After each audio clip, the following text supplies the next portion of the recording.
ദൈവത്തെ ദർശിച്ചവരാണ് വിശുദ്ധർ. ആ വിശുദ്ധരോടൊപ്പം മാലാഖമാരുമായി സ്വർഗീയ ആനന്ദത്തിൽ ആയിരിക്കുന്ന ഞങ്ങളുടെ വാത്സല്യനിധിയായ അമ്മ ത്രേസ്യാളിൻ്റെയും പ്രിയ സഹോദരങ്ങളായ മണിദാസിൻ്റെയും ബ്രൈറ്റിൻ്റെയും പാവന സ്മരണയ്ക്ക് മുൻപിൽ ബ്രൈറ്റ് ഗ്രൂപ്പ് ഓഫ് അക്കാഡമീസ് പ്രാർത്ഥനാപൂർവം സമർപ്പിക്കുന്നു ഇന്നത്തെ വിശുദ്ധർ. അവതരണം അനിൽ കുഴിഞ്ഞകാല. ആശയം മുത്തയ്യൻ ആൻഡ് സെലിൻ പ്രിയ.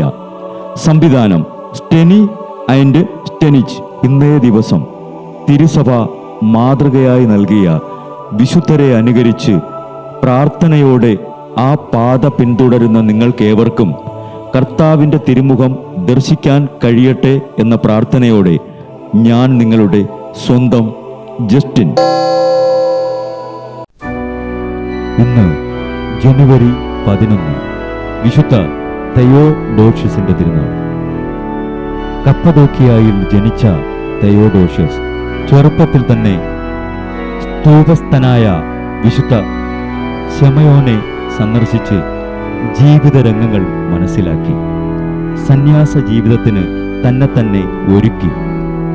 കലാഞ്ചിനൂസ് എന്ന ഗുരുവിൻ്റെ കീഴിൽ ഏതാനും കാലം സന്യാസ ജീവിതം നയിച്ച ശേഷം ഇടവക ജോലി നോക്കാൻ ആരംഭിച്ചു. ജനങ്ങളുടെ പ്രശംസ ഭയന്ന് മലയിൽ കയറി ഗുഹയിൽ പ്രാർത്ഥനയും ഉപവാസവുമായി വനസസ്യവും പയറും ഭക്ഷിച്ച് 30 വർഷക്കാലം അവിടെ കഴിച്ചുകൂട്ടി. സന്യാസ പരിപൂർണതയുടെ അടിസ്ഥാനം എന്ത് എന്ന് കൂടെയുള്ളവരെ പഠിപ്പിക്കാൻ ഒരു ശവക്കുഴിയുണ്ടാക്കി തെയോഡോഷ്യസ് ആശ്രമ അംഗങ്ങളോട് ചോദിച്ചു, ശവകുടീരം തയ്യാറാക്കിയിരിക്കുകയാണല്ലോ, ആര് സമർപ്പണം നടത്തും?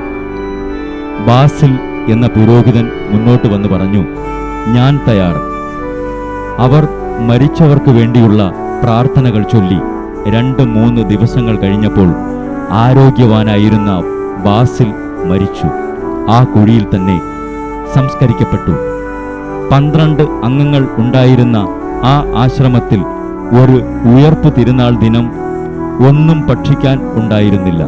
കൂടെ ഉണ്ടായിരുന്നവരുടെ പിറുപിറുപ്പുകൾ കണ്ടപ്പോൾ തെയോഡോഷ്യസ് പറഞ്ഞു, ദൈവത്തിൽ ശരണം വയ്ക്കുന്നു, അവിടുന്ന് തരും. നിമിഷങ്ങൾക്കകം ആ വാക്കുകൾ അന്വർത്ഥമായി. ബത്ലഹേമിന് സമീപത്തായിരുന്ന തെയോഡോഷ്യസിന്റെ ആശ്രമത്തിൽ വൃദ്ധർക്കും വികലാംഗർക്കും സന്യസ്ത ത്യാഗികൾക്കും വെവ്വേറെ ശുശ്രൂഷ കേന്ദ്രം സ്ഥാപിച്ചു. 4 ദേവാലയങ്ങളും പണിതു. രോഗികളുടെ ശുശ്രൂഷയും അപരിചിതരുടെ സംസ്കാരവും ക്രമമായി നടന്നു. സന്യാസികളുടെ തലവനായ തെയോഡോഷ്യസ് വാർദ്ധക്യത്തിലെ ക്ലേശങ്ങൾ ക്ഷമയോടെ സഹിച്ച് ജീവിതം സമാധാനത്തിൽ സമർപ്പിച്ച് 106-ാമത്തെ വയസ്സിൽ അദ്ദേഹം ദിവംഗതനായി. ഞാൻ മനുഷ്യനെ പ്രീണിപ്പിക്കാൻ ശ്രമിക്കുന്ന പക്ഷം മിശിഹായുടെ ദാസനായിരിക്കുകയില്ല എന്ന ഈ വാക്കുകൾ പോലെ നടക്കാനും ലോകത്തിനും സമൂഹത്തിനും എന്നും മാതൃകയായിരിക്കാനും വിശുദ്ധ തെയോഡോഷ്യസെ ഞങ്ങൾക്കു വേണ്ടി അപേക്ഷിക്കണമേ.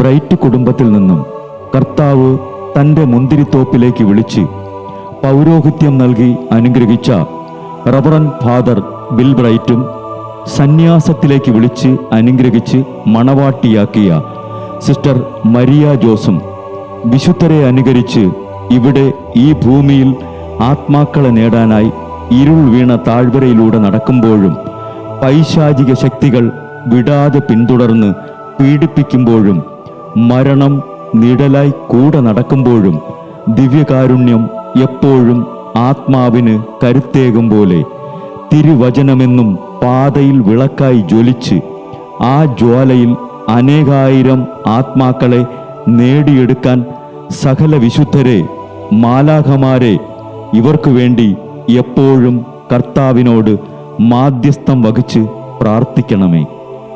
അനുദിന വിശുദ്ധർ നടന്ന വഴിയെ നടക്കുന്ന ഇവർ ഇവർക്ക് പിന്നാലെ കൽപ്പനകൾ പാലിച്ച് കരുത്തോടെ നടക്കുന്ന ഞങ്ങളും ഞങ്ങളുടെ പ്രിയപ്പെട്ടവർക്ക് അരികിലെത്തി നിത്യസൗഭാഗ്യം പങ്കിടാൻ അനുഗ്രഹമരുളണമെന്ന് കർത്താവെ, അങ്ങയോട് ഞങ്ങൾ പ്രാർത്ഥിക്കുന്നു.